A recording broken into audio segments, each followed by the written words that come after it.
옛날 옛적 강이 굽이쳐 흐르는 어느 마을에 큰 부자 상인이 살고 있었습니다. 그의 이름은 김영감. 평생을 부지런히 일하여 넓은 땅과 큰 저택을 일군 사람이었습니다. 마을 사람들은 그를 존경했고 그의 지혜로운 말 한마디에 고개를 끄덕이곤 했습니다. 그해 가을이었습니다. 저택마당에는 붉고 노란 낙엽이 소복이 쌓여 있었고 차가운 바람이 창호지 문을 스치며 쓸쓸한 소리를 냈습니다. 하늘은 맑았지만 그 집 안에는 무거운 그림자가 드리워져 있었습니다. 김영감이 병석에 누운 지 보름째였습니다. 방 안에는 쑥과 약재 냄새가 가득했고 희미한 향연기가 천천히 피어올랐습니다. 창밖으로 기러기떼가 남쪽으로 날아가는 소리가 들려왔습니다. 마치 무언가가 끝나가고 있음을 알리는 것처럼 김영감의 두 아들이 아버지 곁을 지키고 있었습니다. 큰아들 대호와 작은아들 만복. 두 사람은 같은 아버지에게서 태어났지만 그 마음은 하늘과 땅처럼 달랐습니다. 이제 곧 이 집에 큰 변화가 찾아올 터였습니다. 아버지의 마지막 숨결과 함께 두 아들의 운명이 갈라지게 될 것이었습니다. 김영감의 숨소리가 점점 약해져 갔습니다. 큰아들 대호는 아버지 곁에 앉아 있었지만 그의 눈은 자꾸만 방구석에 놓인 장부 쪽으로 향했습니다. 땅 문서가 든 괴짝이 어디 있는지, 창고에 쌓인 곡식은 얼마나 되는지, 그의 머릿속은 이미 계산으로 가득 차 있었습니다. 반면 만복은 아버지의 마른 손을 조용히 잡고 있었습니다. 그의 눈가에는 눈물이 맺혀 있었고 입술은 말없이 떨리고 있었습니다. 아버지의 손이 이렇게 차가웠던 적이 있었던가. 아버지, 만복이 떨리는 목소리로 불렀습니다. 김영감이 천천히 눈을 떴습니다. 흐릿한 눈동자가 두 아들을 번갈아 바라보았습니다. 그리고 힘겹게 입을 열었습니다. 네, 아들들아. 예, 아버지, 여기 있습니다.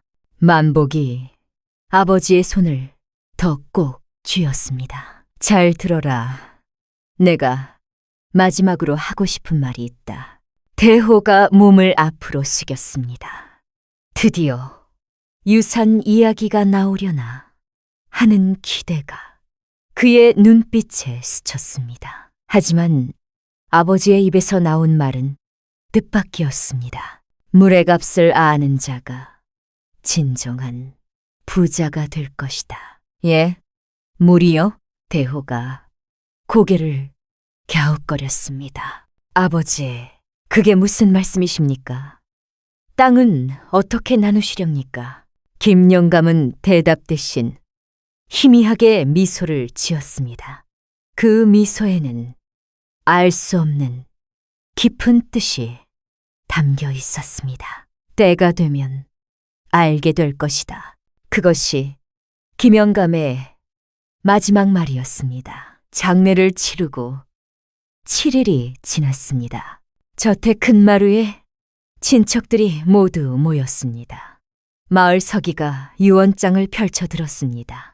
방 안 가득 긴장감이 흘렀습니다. 고 김영감의 유언에 따라 재산을 두 아들에게 나누어 물려주겠습니다. 서기가 기침을 한 번 하고 이어 말했습니다. 첫째, 강변농토. 논과 밭을 합쳐 10만 평. 물이 풍부하고 땅이 기름져 해마다 풍년을 이루는 땅입니다. 친척들 사이에서 감탄이 흘러나왔습니다. 대호의 눈이 반짝였습니다. 둘째, 동쪽 언덕 돌밭 약 10,000평. 30년 전 우물이 말라버린 이후로 농사를 지을 수 없는 땅입니다. 웅성거리는 소리가 커졌습니다. 누가 봐도 두 땅의 가치는 하늘과 땅 차이였습니다. 장남이 먼저 선택하시지요. 서기가 대호를 바라보았습니다. 대호가 자리에서 벌떡 일어났습니다. 그의 얼굴에는 승리의 미소가 번져 있었습니다. 당연히 강변농토를 택하겠소. 이건 내 것이요. 그는 거만하게 턱을 치켜들었습니다. 동생, 그 돌밭에서 뭘 캐려고 돌멩이라도 팔 셈이냐? 친척들 사이에서 킥킥거리는 웃음소리가 터져 나왔습니다. 만복의 얼굴이 화끈거렸습니다. 두 손이 부르르 떨렸지만 그는 아무 말도 할 수 없었습니다. 목구멍까지 차오른 말이 있었지만 삼켜야 했습니다. 아이고, 만복이 불쌍해서 어쩌나. 큰어머니가 혀를 찼습니다. 30년 동안 마른 우물이라니 그야말로 쓸모없는 땅이지. 형수님도 참 기가 막히겠구먼. 시집 잘못 온 거 아니야? 친척들의 수군거림이 바늘처럼 만복의 가슴을 찔렀습니다. 그는 고개를 떨구고 주먹을 꽉 동 수밖에 없었습니다. 그날 밤 만복은 자신의 방에서 한숨만 내쉬고 있었습니다. 초라한 호롱불 아래 그의 그림자가 벽에 길게 늘어져 있었습니다. 아내 복순이 조용히 방문을 열고 들어왔습니다. 여보, 복순이 남편 곁에 무릎을 꿇고 앉았습니다. 미안하오, 당신한테. 만복이 고개를 들지 못하고 말했습니다. 내가 무능해서 당신에게 돌밥밖에 물려주지 못했소. 여보, 고개를 드세요. 복순의 목소리는 이상하게도 차분했습니다. 만복이 천천히 고개를 들었습니다. 아내의 얼굴에는 걱정이나 원망 대신 묘한 빛이 어려 있었습니다. 사실 저는 그 땅을 원했습니다. 뭐라고? 만복이 놀라서 아내를 바라보았습니다. 당신 지금 무슨 말을 하는 거요? 아무것도 자라지 않는 돌밭을 원했다고? 복순이 고개를 끄덕였습니다. 그녀의 눈에는 확신이 담겨 있었습니다. 30년 동안 마른 우물이라고 하지만요. 그녀가 천천히 말을 이었습니다. 저는 그 우물 주변을 본 적이 있어요. 다른 곳은 다 메말랐는데 그 우물 근처 풀만은 아직도 푸르더이다. 그리고 그 주변 돌들, 물이 흐르던 자국이 남아 있었어요. 만복이 아내의 얼굴을 멍하니 바라보았습니다. 한 번도 그렇게 살펴본 적이 없었습니다. 아니, 아무도 그런 것을 눈여겨보지 않았습니다. 물이 아직 있다는 말이요? 깊은 곳 어딘가에 있을 거예요. 느껴져요. 복순의 목소리는 나직했지만 그 안에는 흔들림 없는 믿음이 있었습니다. 만복은 한참 동안 아내를 바라보았습니다. 모두가 비웃는 땅, 모두가 쓸모없다고 손가락질하는 곳. 하지만 아내의 눈은 다른 무언가를 보고 있었습니다. 알겠소. 당신을 믿겠소. 만복이 아내의 손을 잡았습니다. 그 손은 작았지만 따뜻했습니다. 그날 밤 두 사람은 호롱불 아래서 오래도록 손을 맞잡고 있었습니다. 창밖으로 가을바람이 불었고 어디선가 부엉이 울음소리가 들려왔습니다. 아무도 몰랐습니다. 이 조용한 선택이 모든 것을 바꿔놓을 줄은. 그해 겨울 첫눈이 내려야 할 때가 되었건만 하늘은 끝없이 맑기만 했습니다. 농부들은 하늘을 올려다보며 고개를 갸웃거렸습니다. 겨울에 눈이 오지 않으면 봄 농사가 걱정이었습니다. 하지만 대부분은 대수롭지 않게 여겼습니다. 곧 오겠거니 하고 말입니다. 겨울이 지나고 봄이 왔습니다. 하지만 봄비도 내리지 않았습니다. 논바닥이 갈라지기 시작했고 밭의 흙은 먼지처럼 날렸습니다. 농부들의 얼굴에 근심이 깊어져 갔습니다. 대호는 여전히 걱정이 없었습니다. 그의 땅은 강 바로 옆이었으니까요. 강물이 마르겠느냐?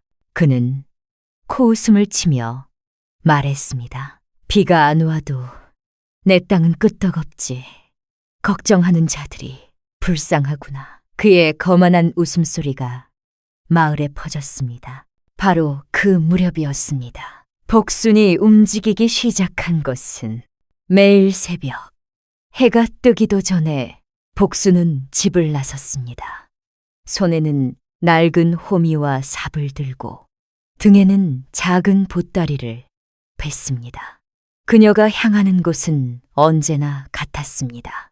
마른 우물, 30년 동안 한 방울의 물도 나오지 않았다는 그 우물. 복순은 우물 주변에 쌓인 돌과 흙을 치우기 시작했습니다. 작은 손으로 바위 틈에 잡초를 뽑고 삽으로 굳은 땅을 팠습니다. 혼자서 말없이 매일. 처음에는 아무도 관심을 두지 않았습니다. 하지만 며칠이 지나자 소문이 퍼지기 시작했습니다. 저기 만복이네. 마누라 봤어? 봤어. 돌밭에서 뭘 파고 있던데. 미친 거 아냐? 30년 동안 마른 우물을 판다고 물이 나오겠어? 마을 사람들이 수군거렸습니다. 아이들은 멀리서 손가락질하며 킥킥거렸습니다. 미친 여자가 돌밭을 파고 있다. 누군가가 소리쳤습니다. 헛수고야, 헛수고. 돌에서 물이 나오면 내 손에 장을 지지지. 웃음소리가 바람을 타고 복순의 귀에까지 들려왔습니다. 하지만 복순은 고개를 들지 않았습니다. 그저 묵묵히 삽질을 계속했습니다. 만복은 아내를 보며 마음이 편치 않았습니다. 아내를 믿어야 해. 하지만 정말 물이 나올 수 있을까? 그는 속으로 되뇌었습니다. 믿음과 의심 사이에서 그의 마음은 갈대처럼 흔들렸습니다. 어느 날 마을 어귀에서 친척 어른을 마주쳤습니다. 만보가 네 마누라 좀 말려라. 친척이 혀를 찼습니다. 온 동네 웃음거리가 되고 있어.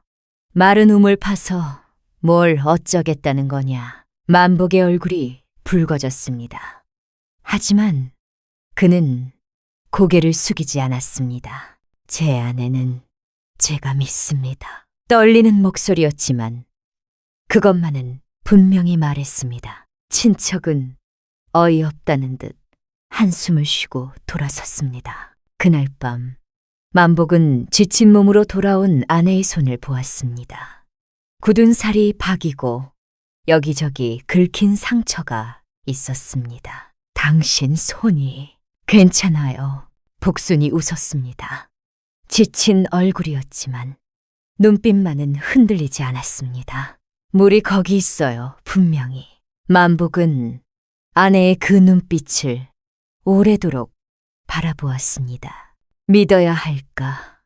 믿을 수 있을까? 아직은 알 수 없었습니다. 석 달이 지났습니다. 비는 한 방울도 내리지 않았습니다. 들판은 갈라진 거북이 등껍질처럼 변해갔고 풀들은 누렇게 말라 바스러졌습니다. 우물마다 물이 줄어들었고 강물조차 예전 같지 않았습니다. 복수는 매일 우물을 팠습니다. 해가 뜨기 전에 나가서 해가 질 때까지 그녀의 손은 이제 피투성이가 되어 있었습니다. 굳은 살 위에 또 굳은 살이 생겼고 손바닥은 갈라져 피가 배어 나왔습니다. 얼굴은 햇볕에 그을려 검어졌고 입술은 갈라져 있었습니다. 열자 깊이를 팠습니다. 하지만 나오는 것은 마른 돌과 흙뿐이었습니다. 만복이 저녁마다 우물가로 찾아왔습니다. 물과 주먹밥을 가져와서 아내에게 건넸습니다. 여보, 오늘은 그만 쉬시오. 조금만 더요. 복순이 삽을 내려놓지 않고 대답했습니다. 느껴져요. 물이 점점 가까워지고 있어요. 하지만 당신 몸이... 만복의 목소리가 떨렸습니다. 아내의 손에서 흐르는 피를 볼 때마다 가슴이 찢어지는 것 같았습니다. 제발 하루만이라도 쉬시오. 복순이 그제야 손을 멈추고 남편을 바라보았습니다. 그녀의 눈가에는 깊은 피로가 서려 있었지만 그 안쪽의 빛은 여전했습니다. 여보, 저를 믿어주세요. 조금만 더. 만복은 더 이상 말을 잇지 못했습니다. 한 달이 더 지났습니다. 가뭄은 더욱 심해졌습니다.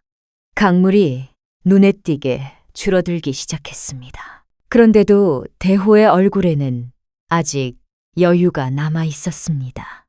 그의 땅은 강 바로 옆이니까요. 다른 집 논밭이 말라가는 것을 보며 그는 오히려 흐뭇해했습니다. 이런 가뭄에도 내 땅은 끄떡없지. 그는 으스대며 말했습니다. 어느 날 대호가 친척 몇 명을 데리고 만복의 돌밭을 찾아왔습니다. 그의 얼굴에는 비웃음이 가득했습니다. 동생, 어디 보자. 얼마나 팠나? 대호가 우물 안을 들여다보며 큰 소리로 웃었습니다. 고작 이것뿐이냐? 30년 마른 우물인데 이런다고 물이 나오겠어? 친척들도 따라 웃었습니다. 형수님, 고생이 많으시오. 대호가 흙투성이의 복순을 바라보며 혀를 찼습니다. 이렇게 헛고생하시다니 안 됐구려. 정말 불쌍해서 못 보겠소. 만복의 얼굴이 화끈거렸습니다. 주먹이 부르르 떨렸습니다. 당장이라도 달려들고 싶었지만 이를 악물고 참았습니다. 대호가 만복의 어깨를 툭 쳤습니다. 동생, 내가 좋은 제안을 하지.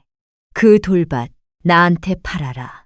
내가 쌀썩 섬에 사주마. 어차피 쓸모없는 땅 아니냐. 그리고 말이다. 대호가 목소리를 높였습니다. 일부러 주변 사람들이 다 듣도록 그 우물에서 물이 나오면 내 재산 반을 주마. 어때? 이 정도면 내기할 만하지 않냐? 주변에서 웃음이 터져 나왔습니다. 형님 재산 반이면 대단한데 물이 나올 리가 있나? 허허허.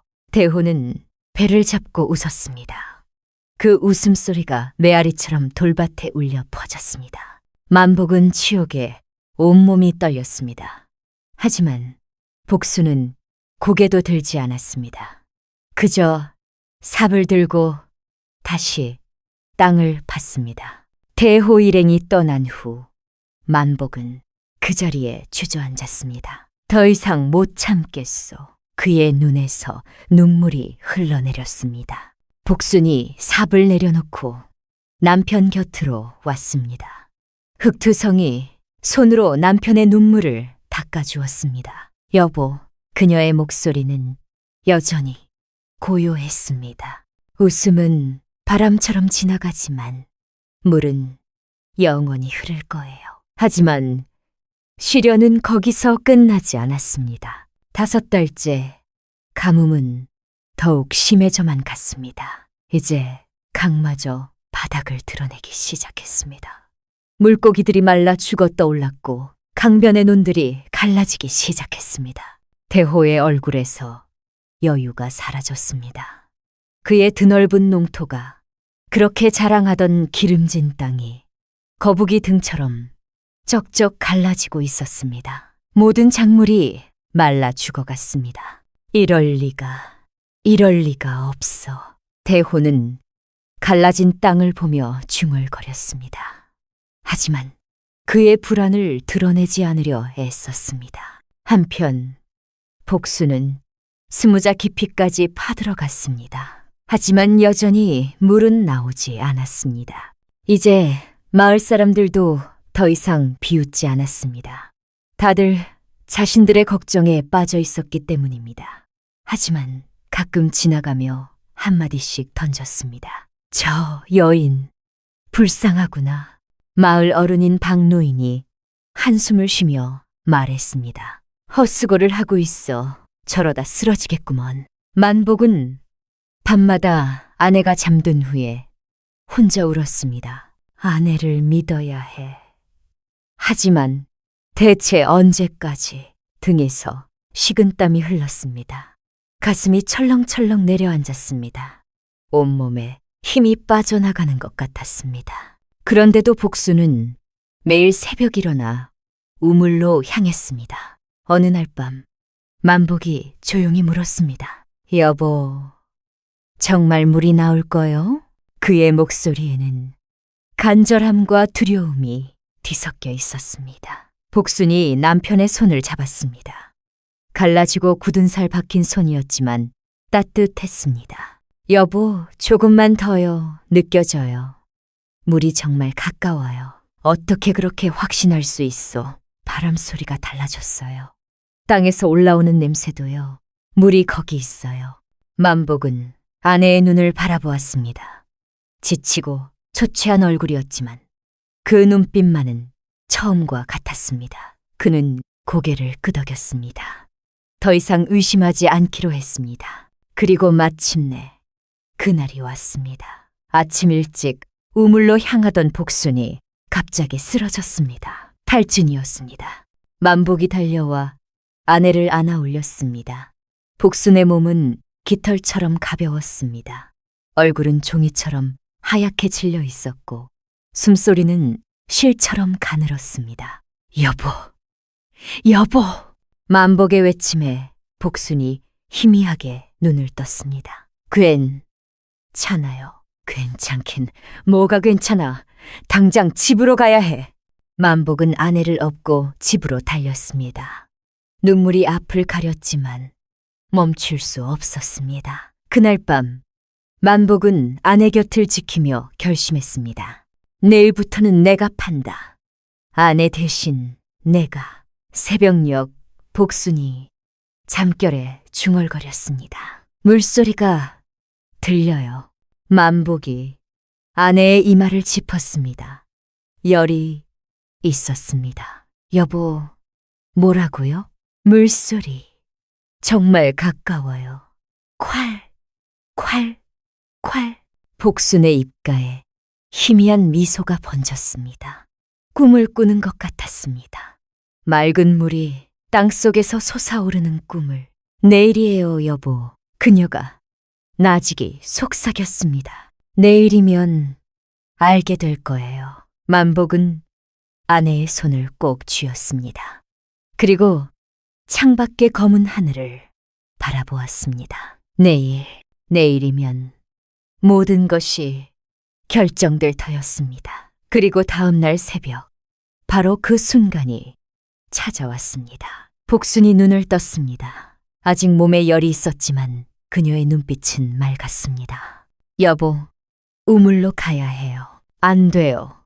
당신은 쉬어야 해. 만복이 단호하게 말했습니다. 내가 갈 거요. 오늘은 내가 판다. 복순이 남편의 손을 잡았습니다. 그럼 같이 가요. 당신 몸이. 오늘이에요, 여보. 오늘 아니면 안 돼요. 복순의 눈에 눈물이 맺혔습니다. 만복은 아내의 그 눈빛을 거절할 수 없었습니다. 두 사람은 함께 우물로 향했습니다. 동이 트기 전 하늘은 아직 어두웠습니다. 마른 바람이 불었고 먼지가 날렸습니다. 돌밭은 여전히 황량했지만 우물 주변만은 달랐습니다. 복순이 말했던 대로 그 주변의 풀들만은 아직 푸르름을 간직하고 있었습니다. 만복이 삽을 들었습니다. 난생 처음 이 우물을 직접 파보는 것이었습니다.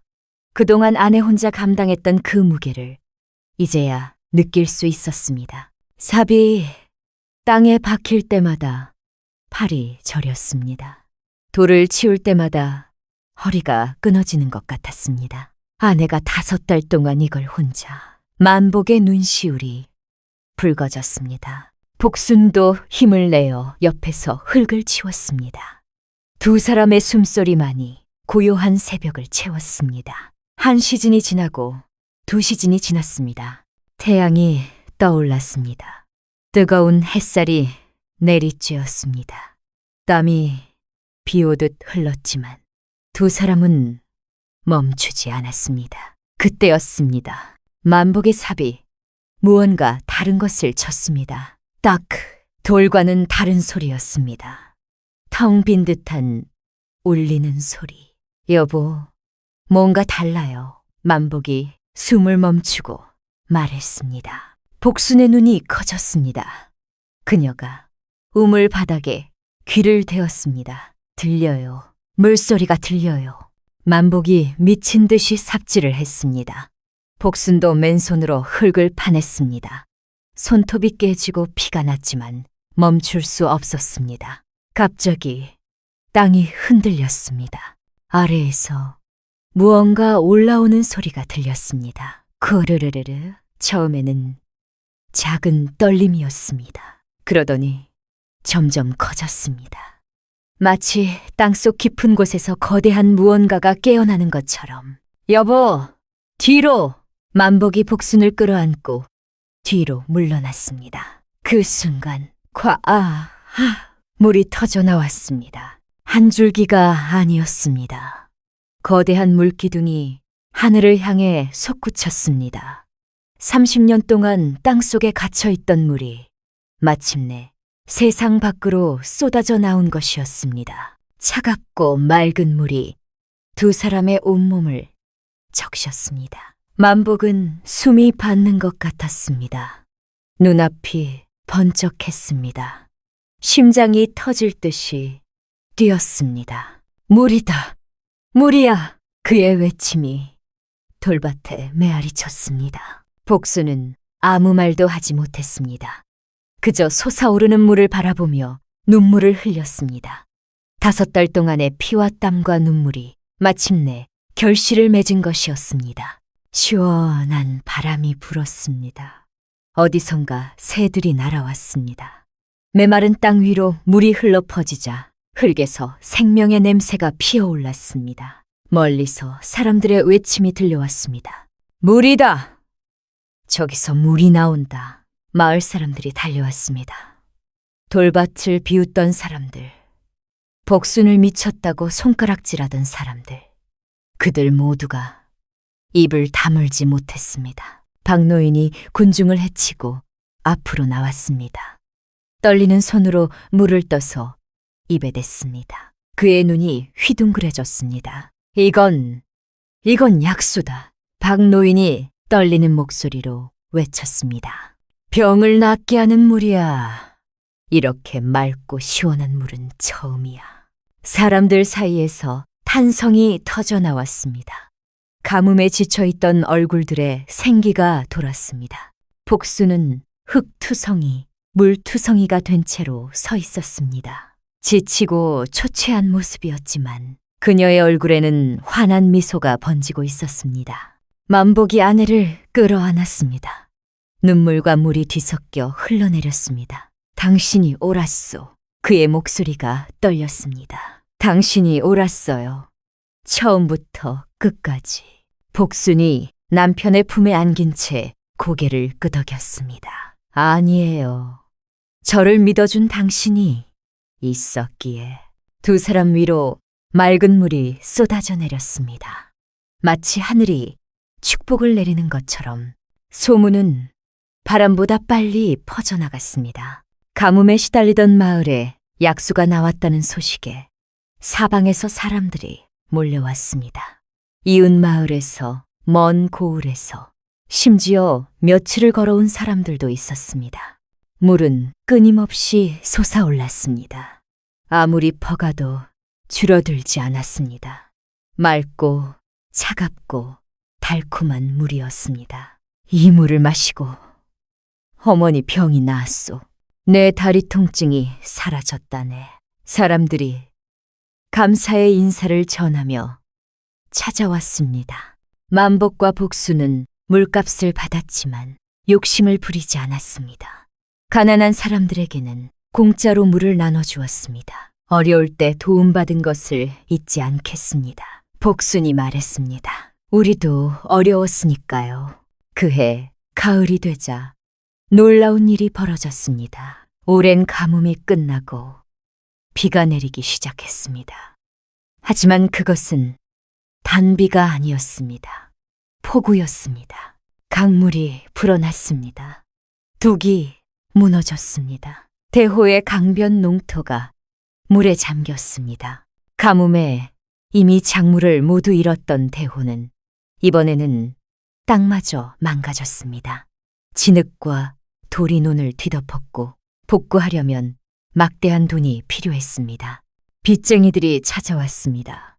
소송이 줄을 이었습니다. 이럴 리가 없어. 내 땅이, 내 재산이. 대호는 머리를 쥐어뜯었습니다. 그렇게 자랑하던 기름진 땅이 한순간에 재앙이 되어버린 것이었습니다. 결국 대호는 모든 것을 잃었습니다. 집도, 땅도, 재산도. 그를 따르던 친척들도 하나둘 등을 돌렸습니다. 화려했던 옷은 누더기가 되었고 거만했던 얼굴은 초췌하게 변했습니다. 어느 날 대호가 만복의 집을 찾아왔습니다. 남루한 옷차림에 얼굴은 수염으로 덮여 있었습니다. 한때 동생을 비웃던 그 얼굴에는 이제 그림자만 남아 있었습니다. 대호가 만복 앞에 무릎을 꿇었습니다. 동생, 아니, 만복아. 그의 목소리가 떨렸습니다. 제가 잘못했다. 제가 눈이 멀었었다.